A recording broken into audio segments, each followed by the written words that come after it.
Hello à tous, j'espère que vous allez toutes et tous bien. Moi, ça va. Alors, pour ceux qui ne me connaissent pas, je suis Erwan Koulibaly, influenceur chrétien sur les réseaux sociaux, TikTok, Lucas18. Et là, c'est mon compte YouTube, Lucas18 Channel. Bienvenue sur ma page YouTube. Alors, tu vas liker, commenter, partager, ce qui va me permettre à YouTube de me recommander à d'autres personnes qui vont bien sûr voir la vidéo. Alors, avant de commencer cette vidéo, je tiens à ce qu'on puisse prier avant de commencer cette vidéo. Seigneur Dieu, nous te disons merci parce que tu as permis à mon frère, à ma soeur de regarder cette vidéo. Maintenant que nous allons commencer ce contenu, Seigneur, donne-nous la grâce de pouvoir rester jusqu'à la fin. Donne-nous la grâce de pouvoir voir des vies transformées. Fasse que quelqu'un qui écoute puisse venir là et trouver une réponse à ces questions. Je te bénis pour la parole que nous allons lire, pour toutes ces choses que nous allons digérer. Donne-nous de pouvoir avoir effet à ces choses-là. Dans le nom de Jésus. Amen. Alors, pour ceux qui me connaissent, franchement, pour le constat qu'on fait habituellement, vous savez que je suis habitué à faire des vidéos lifestyle, je montre mon quotidien aussi, mais il faut savoir qu'en tant que chrétien, on peut être frais, on peut être mignon, on peut se sentir bon, on peut avoir l'onction et puis en fait rempli de la parole et tout. Donc, c'est en cela qu'aujourd'hui, on va faire une vidéo et le thème de ma vidéo, c'est Dieu t'appelle à l'influence. Il y a plein de personnes qui m'ont demandé pourquoi ça. Actuellement, je suis dans une saison où le Saint-Esprit m'appelle beaucoup à l'influence. Et lorsque je méditais, je priais les jours passés, c'est vraiment venu dans mon cœur. Dieu t'appelle à l'influence. On est tous témoins du concept de l'église glorieuse qu'on voit dans l'Apocalypse et tout. La dernière saison où on va dire plein de chrétiens commencent à se convertir, des personnes commencent à donner leur vie à Jésus. On voit plein de choses, c'est vrai. Mais il faut savoir que Dieu m'a donné, on va dire, une sorte de petite précision qu'il a mis sur mon cœur et que j'aimerais bien partager avec vous. Alors, le premier verset, c'est le verset de Genèse 1 au verset 27 à 28 qui dit « Dieu créa l'homme à son image. Il créa l'image de Dieu. Il créa l'homme et la femme. » Le verset 28 nous dit « Dieu les bénit et Dieu leur dit « Soyez féconds, multipliez-vous, remplissez la terre, assujettissez-la et dominez. » Et un autre verset aussi en Matthieu 28 au verset 19 qui nous dit « Allez et faites de toutes les nations des disciples. » Dans ces versets-là, on voit très bien que Dieu nous appelle et Dieu nous prédestine à l'influence. Déjà, pour reprendre le verset de Genèse 1 au verset 27, on nous dit Dieu créa l'homme à son image. Et pendant que je priais, c'est comme si, quand on dit Dieu créa l'homme à son image, vous voyez, lorsqu'une mère va à l'hôpital, lorsqu'elle est enceinte et qu'elle fait une échographie et tout, il y a ce qu'on appelle les chromosomes X et les chromosomes Y. Lorsqu'il y a fusion des deux spermatozoïdes, on a tous fait la SVT ici, on va se décomplexer, on va parler bien. Donc, lorsque ces chromosomes-là se rencontrent, on voit qu'il y a la fusion de deux cellules. Et ces cellules-là, c'est tout ce qui vient du père et tout ce qui vient de la mère et tout. Mais dans ce verset, on nous dit Dieu nous forma à son image. Ça veut dire qu'en nous, on a quelque part des cellules de Dieu en nous. Et par la suite, au verset 27, il nous dit, Dieu leur dit, soyez féconds, multipliez-vous, remplissez la terre et assujettissez-la. C'est comme une sorte de démonstration d'influence. Dieu nous a soumis la terre et il nous a bénis. Donc c'est en cela que toi qui m'écoutes, tu es appelé à l'influence. Pour revenir sur cette question pour revenir sur le verset de Matthieu 28, verset 19, il nous dit « Allez et faites de toutes les nations des disciples ». Alors, pour ceux qui ne connaissent pas, je lis actuellement ce livre, Les 12 portes d'influence, qui nous parle vraiment de l'influence, des nations, des portes d'influence. Et dans ce livre-là, il nous dit Pasteur Mohamed, que les nations dont on parle ici, ce ne sont pas des nations physiques, mais on parle des ethnos dans le terme hébreu. Et ethnos, ça veut dire littéralement ethnie.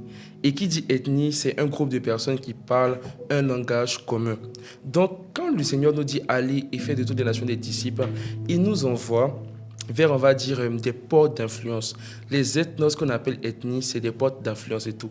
Et les portes d'influence, c'est plus ou moins, on va dire, différents couloirs où on va dire certaines personnes parlent le même langage. Et dans le livre de Pasteur Mohamed, les 12 ports d'influence, il a répertorié plus ou moins, on va dire, les différents types de ports d'influence qu'il a regroupés en différentes murailles. Il y a les murailles de la mentalité des peuples, on a les croyances, les coutumes, l'éducation, la législation. On a des murailles de la gouvernance, notamment les chefs d'État, les ministres, les structures étatiques. On a les portes de la politique, les partis politiques, les leaders des partis. On a également aussi, la muraille qui me plaît, les médias et la communication, télévision, radio, internet, blogueurs et publicité. Moi ici, là, je ne suis pas pasteur, mais ma chair, là, c'est YouTube. Donc, vous êtes mes fidèles, je suis votre pasteur. On continue. Et on a les portes des finances. Il y a les finances, il y a les banques, assurances et tout. Juste pour dire qu'il y a différents domaines où Dieu nous appelle. Et on a un ordre de mission qui est d'aller et de rentrer dans ces différents domaines-là pour impacter et pour gagner des âmes et tout. Et lorsque je méditais, j'ai noté ma méditation et tout. Le Seigneur me disait que les chrétiens sont en train de dérouter plus ou moins, on va dire, cette notion de nation et tout. Tu peux être, même on va parler d'un exemple simple, les élèves étudiants et tout. Certes, c'est vrai, tu peux être élève étudiant, tu peux aimer Dieu. Mais si tu aimes plus Dieu et que tu ne fais pas sa volonté, même dans ton école, dans ton université et tout, tu n'es pas en train d'accomplir la volonté de Dieu. Tu n'es pas en train d'impacter où Dieu veut que tu impactes. Mais laisse-moi te dire que Dieu veut que tu puisses influencer. Et pendant que je méditais, je ressassais dans mon esprit la pensée de Coach Moïse. Coach Moïse, mon père spirituel aussi, nous expliquait que lors de la dernière saison dans laquelle on se trouve là, il y a eu une saison de personnes qui sont allées évangéliser, notamment les Kakou Sévérin, Pépé Karambiri, tous ces hommes de Dieu, ces hommes remplis de la foi là. Il y a eu une saison où ces personnes-là étaient là. Et aussi, il y a une saison où nous, on appelle ça la saison de la dernière moisson. Et pendant la saison de la dernière moisson, il y aura des ouvriers particuliers qui vont aller et qui vont, on va dire, impacter ce genre de domaine et tout. Il y a le verset de 1 Timothée 4 au verset 1 qui nous dit « Dans les derniers temps, plusieurs abandonneront la foi. » C'est vrai, on dit chrétien, on va à l'église et tout. Mais jusqu'à la fin, c'est pas tout le monde qui ira à l'église. Et puis, les personnes qui doivent être sauvées, là, ce ne sont pas seulement des personnes qui sont à l'église et tout. Pourcentage de chrétiens, là, ça n'atteint pas, on va dire, le nombre de la population mondiale, en fait. Donc, c'est à cause de ça, on dit qu'il y aura une dernière saison où la catégorie des évangélistes de la dernière heure, c'est des personnes là qui iront dans les secteurs d'activité. La Bible même nous le dit, dans les derniers temps, je répandrai mon esprit sur toute chair. Il n'a pas dit que je répandrai mon esprit sur des chrétiens. Il n'a pas dit que je répandrai mon esprit sur des chrétiens du vase d'honneur. Il n'a pas dit que je répandrai mon esprit sur des chrétiens. Non, on dit sur toute chair. C'est-à-dire que même la ménagère sera amenée à prophétiser. Même celui-là qui essuie les vides, il sera amené à prophétiser et tout. Ça veut dire qu'il y a des personnes qui ont eu à faire des choses dans le passé. C'est vrai, ça a impacté. On nous parle du phénomène courir avec la vision, le relais. Quand on nous parle du relais, là, c'est la transition d'une génération à une autre génération. Donc, ces personnes-là qui ne connaissent pas Jésus, là, c'est d'aller les chercher là où ils sont, de leur parler de Jésus et tout. Je vais prendre quelques exemples simples dans la Bible et tout. 4 exemples simples dans la Bible et tout. L'exemple de Déborah, l'exemple de Joseph, l'exemple de David, et puis l'exemple d'une personne qui n'est pas dans la Bible, qu'on connaît tous, qui est Grace Amy Coutinho. Excellence ministre, Grace Amy Coutinho. Alors, Déborah, c'était une femme de droit, une femme de justice, mais qui prophétisait aussi. Déborah était une dame qui avait une sagesse pour vraiment régler les conflits de son peuple et tout. Et en même temps qu'elle était là, en tant que femme de droit, elle aussi prophétisait. Joseph qui était, on va dire, qui était frère de plusieurs frères, mais qui était vendu en Égypte. Et après avoir été vendu en Égypte, il a été mis en prison. Et c'est après avoir été mis en prison qu'il a commencé à interpréter les songes des prisonniers et qu'il a eu accès à Pharaon. Et ayant eu accès à Pharaon, il a été ministre d'Égypte et il a résolu un problème mondial qui était la famine. Troisième personne, David. David qui était derrière le troupeau de son père et tout, qui était même méconnu de tout le monde. Parce que lorsque le prophète Samuel est venu oindre l'un des fils, il a dit qu'il n'avait que des fils en particulier et tout. Et ils ont omis David. Et Jésus l'avait appelé. Et aujourd'hui, on voit que David a été roi. David a vaincu Goliath. Il a été roi et il a été appelé à la gouvernance et tout. La dernière personne qui est Grace Amy Coutinho, qui est notre excellence, on voit que récemment, elle a été nommée ministre et tout. Moi, je disais que Grace, c'est un peu notre, comment on va dire ça, notre David. Grace a été appelée à la royauté des petites. Elle s'est préparée à cela. Et aujourd'hui, Dieu a fait grâce. Aujourd'hui, elle a été ministre. Certes, elle est pasteur aussi. mais maintenant, elle est ministre. Elle saura de manière prompte à exercer l'onction, la grâce de Dieu à son poste ministériel. C'est des personnes que Dieu veut. Et toi aussi, laisse-moi te dire que Dieu te veut. Dieu te veut dans cet impact. Dieu te veut dans ce dernier, dans ce mouvement. Dieu te veut parmi ces personnes qui ramèneront et tout. Pour ces personnes qui se disent, mais c'est seulement une affaire de chrétiens et tout, laisse-moi te dire que Joseph, il a été rejeté par ses frères. Il a été vendu. On a voulu le tuer et tout. On l'a vendu en Égypte. De peur que le sang de leurs frères reste sur eux, ils l'ont vendu en Égypte. Il a été rejeté. Malgré qu'il était l'aimé de son père et tout, il a été rejeté. Deuxième personne, David. David était derrière les troupeaux. Quand bien même il y avait quelqu'un pour garder les troupeaux, il était derrière les troupeaux. Son père ne le reconnaissait pas légalement. Ça me fait penser à une personne aussi qui peut se dire que mon papa ne m'a pas reconnu légalement, mon papa ne m'a pas fait ci, mon papa ne m'a pas fait ça. Laisse-moi te dire que Dieu t'aime. Et de la manière que David n'a pas été reconnu légalement, son père dans les cieux l'a reconnu et a décidé de l'amener à la royauté. Grâce à Émile Coutinho, son père est mort, mais Dieu l'a appelé depuis 7 ans. Tu peux te dire que oui, mon père est mort, je n'ai plus de père et tout, je suis orpheline et tout. Mais laisse-moi te dire que celle-là que son père est mort là, aujourd'hui elle est ministre. Tu peux me dire aussi que par exemple tu as été violé. Dieu ne sait pas, Dieu n'a pas été là pour toi. Dieu n'a pas fait ci, Dieu n'a pas fait ça. Mais laisse-moi te dire que Dieu écrit le témoignage de ceux qui l'appellent. Dieu écrit le témoignage de ceux qui l'appellent. Les personnes qui sont naturellement confrontées à ce genre de problème-là sont des personnes qui sont appelées à impacter, qui sont appelées à dominer et tout. C'est juste pour dire que, en tant que chrétien, tu ne peux pas te contenter juste d'être là à l'église, de te contenter de l'onction. L'église, c'est un lieu où on vient prendre l'onction, la grâce, pour partir impacter les nations, pour aller, on va dire, contrecarrer les plans de l'ennemi et tout. Aller, on va dire, appeler les âmes pour les ramener et tout. Il y a un verset qui nous dit en 1 Thessaloniciens 10 au verset 5 qui dit « Nous renversons toute pensée captive et nous ramenons, nous assujettissons les pensées captives à l'obéissance de Dieu. » C'est pour te dire que tu as besoin du Saint-Esprit. Tu as besoin de Dieu pour aller et faire des nations des disciples. Amen. Certes, on parle de la finalité de tout ça pour dire que c'est des personnes que Dieu a utilisées, mais c'est des personnes qui ont été éprouvées.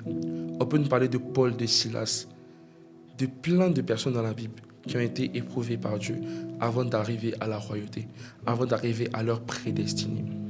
Et laisse-moi te dire que c'est vrai, on parle de toutes ces personnes-là, mais tu as besoin d'éléments qui te permettront d'accéder à tout ça. C'est vrai, tu es chrétien, tu as l'onction, tu parles en langue, tu fais tout ce que tu veux, il n'y a pas de problème. Mais tu as besoin d'éléments qui te seront indispensables pour accéder à tout ça. Le premier élément, c'est le Saint-Esprit. La Bible nous dit, dans le livre de Matthieu 28 au verset 20, que je ne vous laisserai pas seul. J'amènerai le Saint-Esprit qui sera avec vous tous les jours de votre vie. Le Saint-Esprit a promis d'être avec nous. Le Saint-Esprit a promis de toujours être avec nous. Laisse-moi te dire que tous les jours de ta vie, si tu acceptes Jésus aujourd'hui, tu auras le Saint-Esprit. Et lorsque tu vas accepter le Saint-Esprit, c'est celui-là qui va te guider dans tout ce qu'il faudra faire. C'est celui-là qui te donnera, on va dire, les directives de comment tu dois avancer. Lorsque tu acceptes Jésus et que tu reçois le Seigneur comme sauveur personnel, il te donne, on va dire, la direction, la directive. Il te révèle ta destinée. Il te dit comment tu dois aller et tout. Et le Saint-Esprit, dire oui à Jésus, c'est la première porte pour accepter le Saint-Esprit en toi, venant sur toi, te guidant, te dirigeant, te donnant, on va dire, les directives de comment tu dois avancer. Peut-être tu es une fille, on te dit que non, tu as appelé à la perdition, on ne t'a pas voulu, tu es une fille, on devait te rejeter et tout. Mais Dieu ne dit pas ça de toi. Parce que dans le livre de Jérémie, il nous dit que moi, l'Éternel, je connais les projets que j'ai formés sur toi. Ce sont des projets de bonheur, non des projets de malheur. Tu vois. Et le deuxième pilier qui est important pour te permettre d'être une personne remplie d'onction qui va impacter dans son domaine d'activité, tu as besoin de connaître la parole de Dieu. Tu ne peux pas prétendre à vouloir impacter, à vouloir influencer, à vouloir dominer et à vouloir régner sans connaître la parole de Dieu. Tu dois connaître ce que Dieu dit. Qui Dieu dit que tu es? Qu'est-ce que tu dois apporter à cette nation, à cette terre, à ton ethnos, à ta porte d'influence et tout? La parole de Dieu, c'est un indispensable. Il y a plein de versets qui vont t'amener, on va dire, plus ou moins à contrecarrer les plans de l'ennemi. Tu dois connaître la parole de Dieu comme tu te lèves le matin, tu manges et tout. C'est quelque chose d'indispensable. Et par la suite, tu as besoin de la prière. Moi, j'aime bien dire, on enfante des destinées par la prière. Ta destinée, là, tu vas l'enfanter par la prière. C'est vrai, on est là, on est jeune, on a beaucoup d'occupations, on a plein de choses à faire, mais tu te dois de prier. C'est vrai, c'est pas facile de se lever matin à 4 heures, à midi, le soir. Méditer, c'est épuisant. Mais tu dois prier. Parce que la prière, c'est comme on va dire l'impression de ta destinée. La prière, c'est comme on va dire le fait d'imprimer ta destinée venant du ciel à la terre. La prière, c'est le moyen qui te permettra d'amener les projets de Dieu à la réalisation. Tout de suite, je vais donner mon témoignage. Vous allez voir que la prière, c'est quelque chose d'assez important. Il faut que tu pries. Tu dois enfanter ta destinée par la prière. Moi, j'apprécie beaucoup les musulmans parce qu'ils ont des routines de prière qu'ils respectent. 4 heures, midi, 18 heures, le soir, il faille compris. Une fois, je posais la question, combien de fois tu te prosternes devant Dieu dans la journée? Tu peux répondre dans les commentaires. Combien de fois tu te prosternes devant Dieu? Combien de fois tu te prosternes devant Dieu dans la journée? C'est des questions à te poser. On disait que Daniel se prosternait 3 fois par jour. Toi, combien de fois tu te prosternes devant Dieu? Donc, la prière, le Saint-Esprit et la parole de Dieu sont des indispensables qui te permettront d'aller et de faire des nations des disciples. Et pour terminer avec mon témoignage, Dieu m'a convaincu qu'il veut m'utiliser pour cette génération. Et il me disait que, tu vois, grâce à Mikutino, qui est aujourd'hui un signe pour cette génération aînée, c'est l'une des jeunes chrétiennes qui accède, on va dire, à la présidence comme ça, voilà, dans le gouvernement. Il n'y a pas d'autres chrétiens à cet âge-là qui sont arrivés à ça. Et Dieu m'a expliqué la dernière fois que, Erwan, je veux t'utiliser pour cette génération. Et pour rendre mon témoignage, moi, j'ai toujours voulu faire de la diplomatie. J'ai toujours voulu prétendre à la diplomatie. Tout ce qui était diplomatie, c'était mon rêve. Et depuis petit, je me dis que moi, je dois être influent dans le monde chrétien et puis influent dans la diplomatie et tout. Donc moi, pour vous dire, Dieu m'a vite appelé. Il m'a appelé très jeune, à l'âge de 7 ans, même un peu comme grâce à Mikutino. Et il m'expliquait que, Erwan, voilà ce que je vais faire avec toi. Voici des trucs que je vais faire avec toi. Tu vas réaliser ça, tu vas réaliser ci. J'ai dit, ok. Et dès ce moment-là, j'ai commencé à me mettre en prière. Étant jeune, mes camarades partaient jouer les ballons, les billets. Et moi, j'étais en train de prier, prier, prier. Je ne dis pas que je n'ai pas eu de vice, on va dire ça comme ça. Mais Dieu m'a épargné de beaucoup de choses. De beaucoup de choses. Donc, je vais parler déjà d'un jeune garçon qui est comme moi, qui te dit que, enfin, tout est gâté. Il est parti faire ci, parti faire ça, pour qu'on puisse m'accepter. Dieu t'aime comme tu es. Je vais parler à une jeune fille. Peut-être tu penses que tu vois tes grandes sœurs faire des trucs. Tu dis que, ah, c'est la mode, c'est maintenant et tout. Écoute tes parents. Ça, je parle à quelqu'un en particulier. Écoute tes parents. Écoute tes parents. Ce sont des personnes qui ont vu des choses, qui ont vu plein de choses et qui souhaitent te préserver de ces choses-là. Et lorsque j'ai commencé à marcher, j'ai donné ma vie à Jésus à 16 ans. Et lorsque j'ai dit oui à Jésus, il a commencé à me montrer qu'est-ce qu'il voulait pour moi. Et mes projets de diplomatie, après le bac, ont commencé à se réaliser. J'ai toujours voulu faire de la diplomatie. J'ai commencé par le droit. Par la suite, je me suis réorienté en relations internationales. Et Dieu me faisant grâce, j'ai commencé à aborder ce milieu.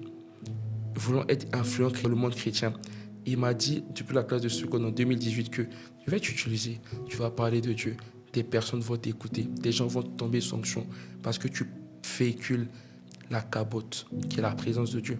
Tu véhicules en toi la présence de Dieu. Et c'est des choses qu'il a réalisées. Mais toutes ces choses-là, quand il m'a dit, j'ai pris le temps d'aller prier, de chercher la présence de Dieu. Aujourd'hui, on fait un podcast. C'est beau, c'est intéressant. C'est des trucs qu'il m'avait déjà montré d'avance. Et Dieu faisant grâce, aujourd'hui, je le fais. Toi qui m'écoutes, Dieu t'a promis et Dieu t'a prédestiné à un avenir meilleur. Mais laisse-moi te dire que tant que tu n'acceptes pas Jésus comme Seigneur et Sauveur personnel, tu ne pourras pas y arriver.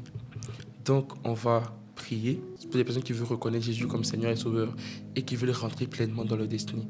Et au vu de tout ce qu'on a dit, des personnes qui veulent impacter, dominer, des personnes qui veulent rentrer en pleine possession de leur destinée, en pleine possession de leurs promesses et de leurs bénédictions. On va prier. Donc tu vas baisser la tête, fermer les yeux et tu vas juste écouter ma voix. Esprit de Dieu, nous voulons te dire merci.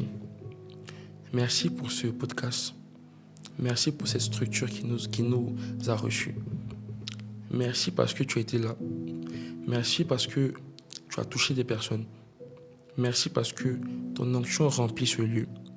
Merci parce que pour celui qui est dans sa chambre, au salon, sur son ordinateur qui m'écoute, est rempli de ta présence. Maintenant que je parle, tu fais ton œuvre. Merci parce que c'est toi qui as donné ce message. Merci parce que tu as voulu toucher des personnes. Merci parce que des personnes ont reçu la parole. Des personnes ont reçu ce dépôt. Et nous savons que tu veux nous utiliser pour aller et de faire de toutes les nations des disciples. Lorsque tu partais, c'était les dernières volontés que tu as dit à tes disciples. Tu nous bénis pour faire de toutes les nations des disciples. Et je prie que la personne qui me regarde rentre pleinement en possession de sa destinée. Rentre pleinement en possession de sa destinée. Là maintenant, j'ai une directive, c'est de prier pour des péchés opiniâtres, c'est-à-dire des péchés qui fatiguent. De là où tu vas mettre ta main sur ton cœur. Et si tu sais que par exemple tu es retenu par la masturbation, par le sexe, par l'homosexualité, tu vas faire cette prière dans ton cœur. Et tu vas croire que Dieu peut t'en délivrer. Esprit de Dieu, sachant que tu sais faire toutes choses, nous voulons prier que tu puisses venir délivrer ces personnes. Que tu puisses venir rentrer toi-même dans les lieux qui étaient fermés. Que tu puisses venir ouvrir les cages. Nous sommes dans une génération tenue par le diable. Mais Seigneur, nous croyons encore en ta main puissante. Nous croyons encore en ta main puissante. Je prie pour mon frère et ma soeur qui m'écoutent, qui est dans un péché, qui a mal, qui se sent mal, qui se sent très mal, très très mal. Mais Seigneur, tu viens consoler. Tu viens toi-même consoler. Tu viens toi-même consoler les cœurs. Et pour toutes ces personnes qui veulent donner leur vie à Jésus, merci pour leur vie. La Bible dit que lorsqu'une personne donne sa vie à Jésus, il y a de la joie dans le ciel. Et Seigneur, tu fais écouter ce podcast à des personnes que toi-même tu veux. Je prie pour la vie de ces personnes qui écoutent ce podcast. Merci Jésus, parce que tu as permis qu'ils puissent tomber sur cette vidéo. Je te confie les problèmes financiers, les problèmes de famille, les problèmes que rencontrent ces personnes. Donne-nous d'aller et d'impacter. Dans le nom de Jésus. Maintenant que tu as écouté, tu as prié, nous croyons que Dieu a vraiment exaucé nos prières. Nous lui rendons grâce pour ce qu'il a fait. Donc, c'était un peu la vidéo. Voilà. Donc, on retient que Dieu nous donne un ordre de mission. C'est d'aller et de faire de toutes les nations des disciples. Nous avons une bénédiction qui est rattachée à notre vie, qui est soyez féconds, multipliez, remplissez la terre, assujettissez-la et dominez.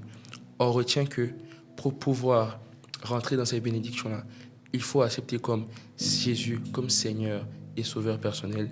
Il faut y mettre du sien. Lorsque David rencontra Jonathan, moi j'ai toujours dit que c'est un stage, que Dieu faisait passer à David pour voir qu'en était-il de la royauté. Et troisième chose, tu dois t'armer de 3 choses. La parole de Dieu, le Saint-Esprit et la prière. Que Dieu vous bénisse. J'espère que vous avez été bénis par ce podcast. N'hésitez pas à partager, à commenter, à liker et abonnez-vous à mon compte TikTok Lucas18 et à mon compte Instagram Lucas18. Que Dieu vous bénisse.